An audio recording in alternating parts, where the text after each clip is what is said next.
Hello everyone, it's Shane Kanto, your Wasteland Reviewer, and welcome to the Wasteland, and I'm flying solo this week on my weekly show where I take a deep dive into a particular film.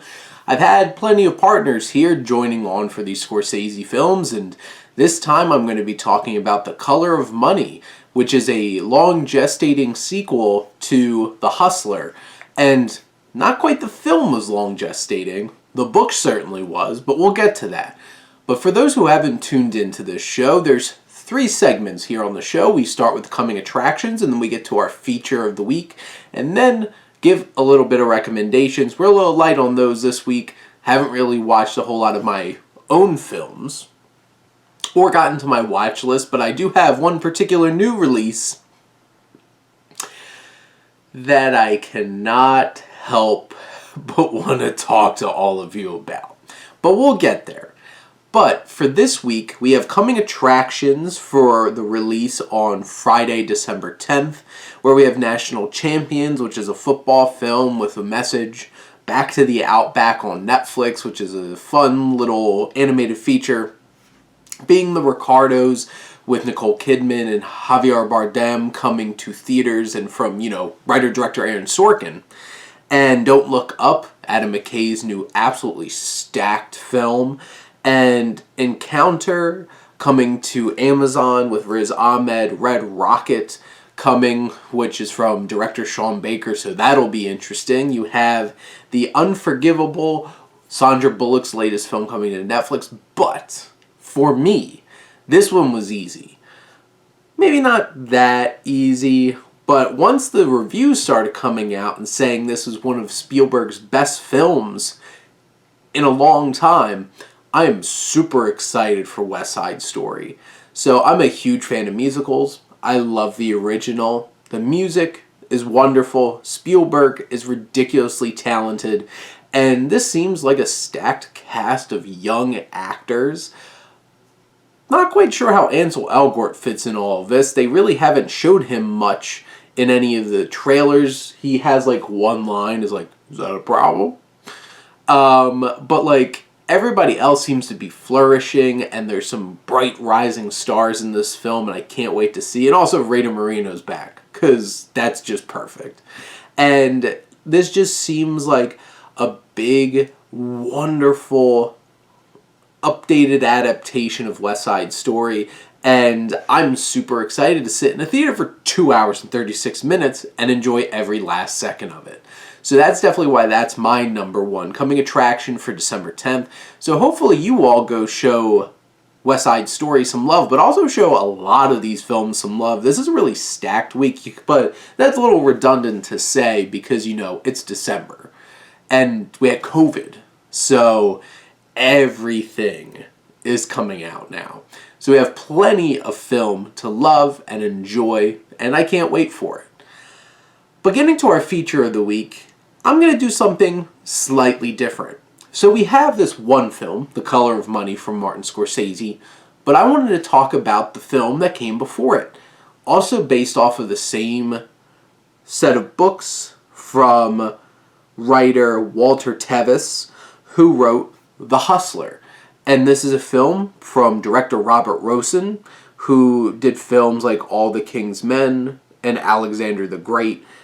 And of course this film, starring Paul Newman as Fast Eddie, and Paul Newman in his youth here in 1961 absolutely kills it as this young, reckless hustler who's trying to make a big fat payday off of one of the best pool shooters in all of the country, Minnesota Fats. Jackie Gleason in all of his glory in his suits and just that presence. There's something about Minnesota Fats in this film. And then you have George C. Scott, who's honestly one of my favorite actors. He just launches himself off the screen at the audience because he is so committed, and he is sleazy as Bert, and you have Piper Laurie as Sarah. This tragic romance between Sarah and Eddie that ends in such a dark and horrible way that just elevates this film from just a pool sports movie drama to something much darker about humanity and vices and the dark side of addiction. And this film honestly is one of my favorite films. And over the years, I remember seeing this for the first time, and the only reason that I saw it was because I bought one of those classic 3-movie sets that came with Butch Cassidy and the Sundance Kid, The French Connection, and this movie called The Hustler that I had never seen. And I remember watching it and being like, oh, this was interesting, but I don't know if I want to watch this again. And stupid me got rid of that DVD set. And then the more I think about it, it has just grown on me over the years. And it's just something that speaks to me so much. This, The Night of the Hunter, Amadeus, there's some of those films that like I watched and didn't think so much of them the first time I watched them, but just grew in my brain over years and years and years to become something where it's like I can't get enough of them. I can't think enough about them. And The Hustler is such a well-structured and intense drama. There's this whole entire section in this film that just focuses on this pool battle back and forth between Eddie and Minnesota Fats. And it's just so incredible. There's just something so special about it. The way it's shot, the way that they trade places throughout. When you see Minnesota Fats, he has his jacket off, his tie undone, and then all of a sudden he goes in that bathroom, splashes, comes back out fresh as hell, and just comes at Eddie and absolutely demolishes him. And Eddie is like drunk out of his mind, and you have George C. Scott just crouching there on his seat, just watching him, knowing that there's prey there for him to take advantage of. And you have all of the scenes with Laurie and Newman that are just tragic. And what's so fascinating is I could have totally seen The Hustler being a Scorsese film with that troubled and disturbed romance. And it's so interesting that all these years later, he takes on The Color of Money. And The Color of Money, the novel, was written in 1984. So it took Tevis all those years since like 1959 when he wrote The Hustler to come back to Fast Eddie. And now Eddie is the grizzled veteran. And he finds this young man that he wants to take under his wing and help him become the next big thing. And then Scorsese gets his hands on this film and goes for it and creates something pretty special with what seems to be on the surface one of his least interesting scripts. But that's the thing. I remember watching The Color of Money and never even imagining this is Scorsese, and then you watch it. Watching this film, after watching all of Scorsese films up to this point, this fits in so well. Like, I'm not going to say that this is Raging Bull, this isn't Taxi Driver, this isn't Goodfellas. This is something that's a lot more mainstream, a lot more accessible, but every bit of that energy and that attitude that Scorsese brings into his filmmaking, the absolute gorgeous cinematography and the eye that he brings to this film. You have cinematographer Michael Balhas, who, along with Scorsese, is able to capture all these wonderful and intense, like all these balls shooting back and forth, those close-ups of the ball rolling across the table. You would see that again in The Big Lebowski with the bowling balls. And you have these smooth, real smooth shots of Tom Cruise and Paul Newman shooting pool. They shoot this shot and that camera just follows so smoothly as it watches that ball go across that pool table into that other pocket. You see them, these just quick jump edits right up into a real close-up. Something I found interesting was I've been thinking about this film a lot. And maybe this is something I could really recommend, The Black Narcissus. That's another film to throw in there, like The Hustler and Amadeus, that I watched. I remember watching that on my phone, on the Criterion Channel, while my brother was driving us home from North Carolina, the one time that I went down there to see my nephews. And I remember watching that film, and that just latched on and just grew on me. And it was something that just spoke to me. There's something gorgeous about it. The extreme close-ups, the use of cameras in like the 40s when this film was made. And apparently Scorsese really drew upon that in this film. And you can see it. Those close-ups of Tom Cruise, of Paul Newman. They're just gorgeously shot, perfectly framed, and just put you in there. You see every little bit of acting on their faces. And that's what helps make this so special and engrossing and intriguing, is the way that Scorsese films this. You have all the music in the background that comes with it. One More Night, set up at the beginning of the film from Phil Collins, just sets this groovy kind of feeling there, and right off of No Jackets Required, I listened to that CD a lot. My mom had that, and that was in the CD rotation in her big Ford F-150.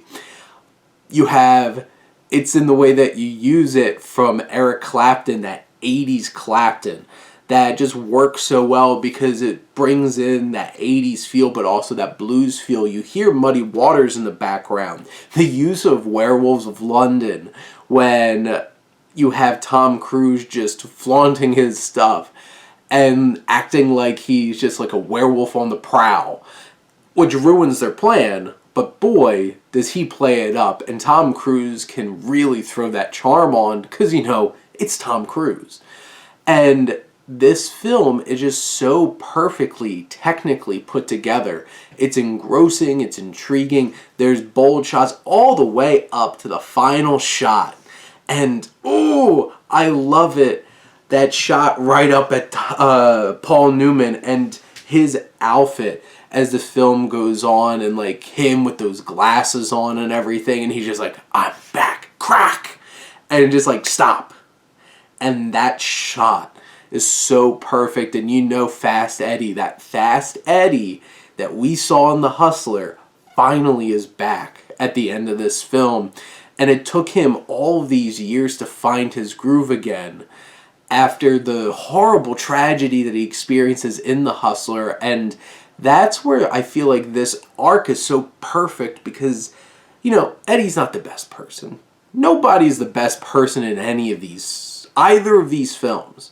This is a bunch of wheeling and dealing con artists coming at each other. But Eddie, there's something about him that we just love.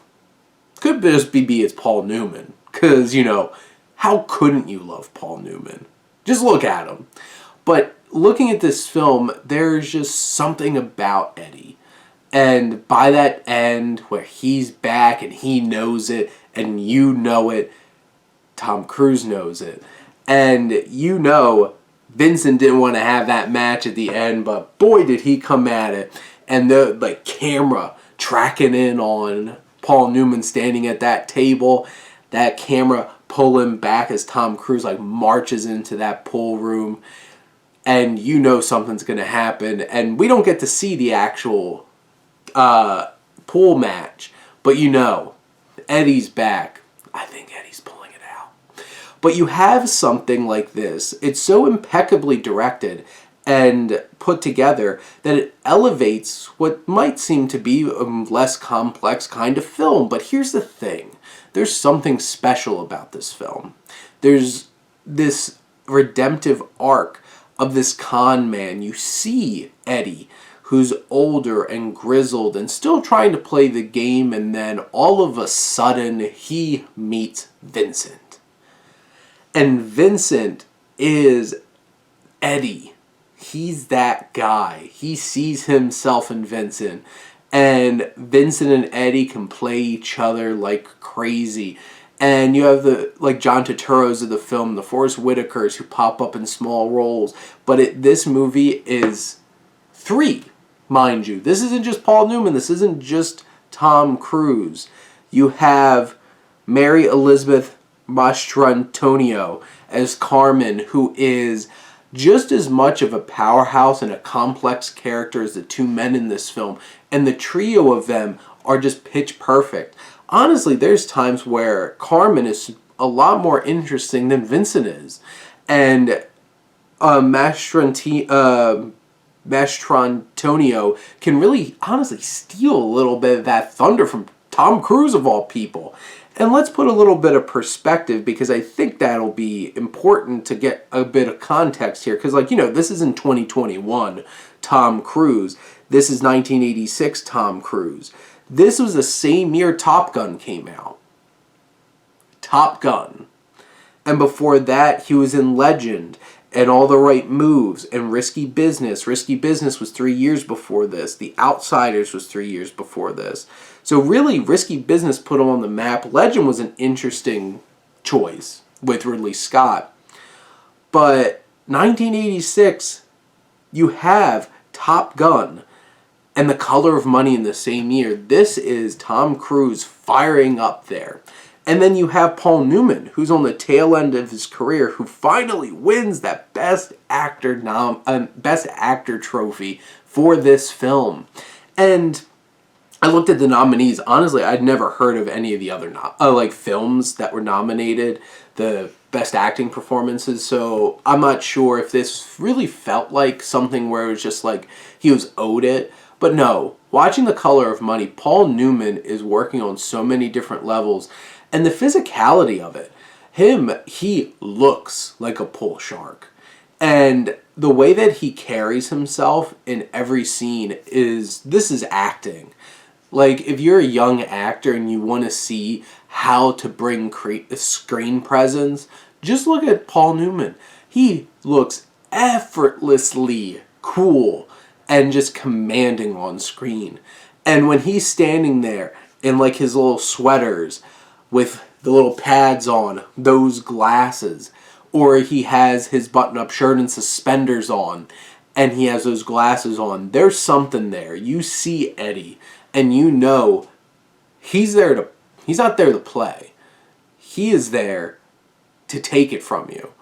And that's something you can't teach. Paul Newman is that presence. And he has those moments where he shows vulnerability. There's moments he has the insecurity. The whole sequence with him and Forrest Whitaker at one point in the film, and then the confrontation that he has with Vincent and Carmen, that's something that shows Paul Newman's range and why Eddie isn't just some, later in career easy performance for Newman to chew up a bit. No, this character from The Hustler was raw and just reckless. And now you see this broken down older version, but you see him get his groove back. And my God, at that last shot, the energy, the confidence that you see out of Paul Newman, that is special. And you have Tom Cruise, who's just oozing charisma in this film. That point where he's showing off to Werewolves of London playing in the background, swinging the stick around, and just the cockiness, the confidence, the overconfidence of him just waltzing in and dropping money and just being like, I threw the game. Look at all the money we made ourselves. And just looking at Paul Newman's face, that's all you needed in that scene. These are really talented actors, and Mastrantonio gives such a fantastic performance as well. Carmen is so magnetic, and there's just a charisma about her, and you can see why she has Vincent kind of wrapped around there. You can see why Eddie has this connection with her, and there's just something about her presence, and she has some complexity about her. Obviously, her arc doesn't take her in the same kind of place that Piper Laurie's does, which was really dark. Really dark. This film doesn't go quite anywhere near that level. And this isn't the card counter. Paul Schrader. Scorsese's buddy. Schrader sure didn't write this script. But you have this, because this was written by Richard Price, who worked on The Wire, did the screenplay for the film Ransom, worked on quite a bit of things, but like, this seems like one of his big projects. And these three characters are so perfectly well realized. And one interesting thing that I saw about the production is that they actually tried to bring Minnesota Fats back into the story, but they couldn't find a way to make it feel relevant and organic. And Jackie Gleason passed on it because he's just like, this feels like an afterthought. Why is this character there? But could you imagine? I would have loved like a cut scene, just like, you know, him and Eddie meet up somewhere, and just seeing the two of them interact with each other in the 80s. Oh, would have loved it. And, you know, I feel like I have a much greater appreciation for The Color of Money because how much I love The Hustler.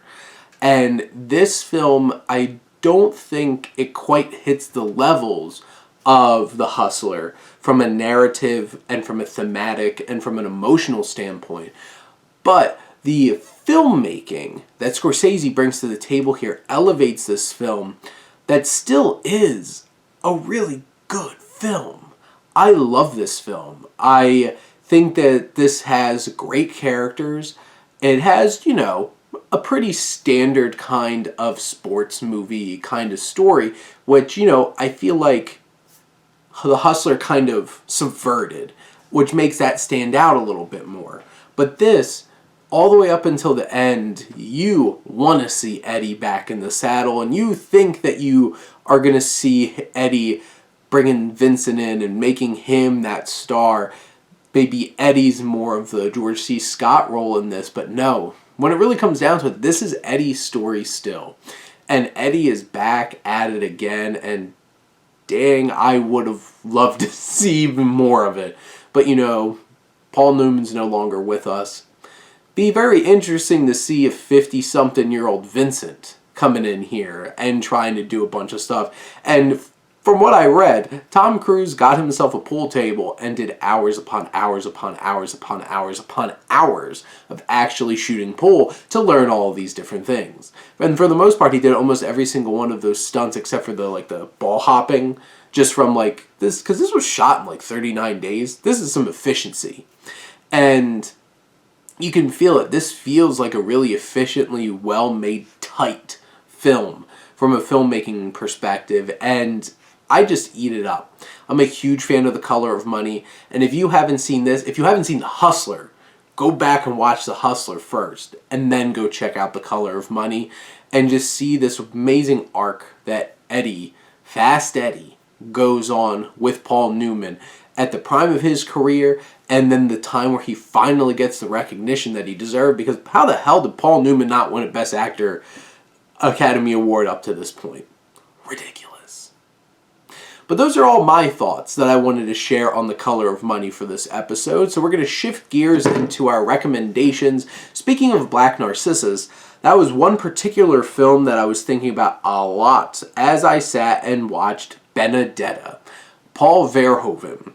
Paul Verhoeven, this is a provocative and erotic and sexual and intense film with an incredible wit, focusing on this nun, Benedetta, who has these sexual and disturbing visions of Jesus and is channeling these sexual feelings with one of her fellow nuns, Bartolomea, who's played by Daphne Patachia, and boy, do they have some intense sexual scenes in this film. It's Paul Verhoeven. He's not pulling any punches here, so just beware. And the production design is, like, this made me think about the Black Narcissus so much watching this film. You can feel that influence, even if it wasn't direct. I feel like that film, all the way back in the 40s, really set the tone for these kinds of, like, monasteries and, like, nunneries. And you feel those influences, but, like, this is a force. And honestly, this is a lot funnier than I anticipated. I laughed quite a bit. There's a lot of sharp, clever moments. But this has a lot to say about sexualization and one's sexual feelings and also faith. And boy, this movie gets crazy. And it's impeccably acted, impeccably directed, and just takes you for a crazy ride.